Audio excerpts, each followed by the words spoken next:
রিজওয়ানুরের হাতের লেখা সামনে, চিঠির সামনে। তখন আমার মনে আছে আমি প্রথম ফোনটা করেছিলাম লালবাজারের গুন্ডা দমন শাখায়, ওই নাম্বারটা দেখে। সুমন দা সেদিন বিদেশ যাচ্ছেন, পরের দিন বিদেশ যাবেন, উনি বলে গেলেন আমি আসছি, তো এটা কিন্তু ইম্পর্টেন্ট, এটাকে ধরে রাখিস।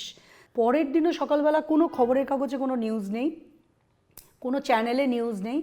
আমি তখন পরিষ্কার জানি যে আমি ভুল খবর করেছি। এবার যখন এরকম 12:30 একটা বাজে, তবু সকালবেলা ওই বডিটা নিয়ে যাওয়া হয়েছে শিয়ালদা জিআরপির থেকে শিয়ালদাতে নিয়ে যাওয়া হয়েছে এরকম।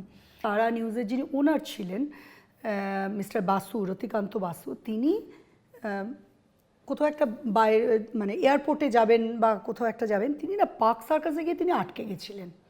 এবং ওখান থেকে উনি ফোন করে বললেন যে পার্ক সার্কাসে জিপে, পুলিশের জিপে আগুন, সারা পার্ক সার্কাস ব্লকড। আচ্ছা এইটা কি সবাই একটা নাম বলছে, এটা কি রাত্রির বেলা যে নিউজটা করেছো সেটার জন্য? এটা তো একটা ভয়ঙ্কর ঘটনা।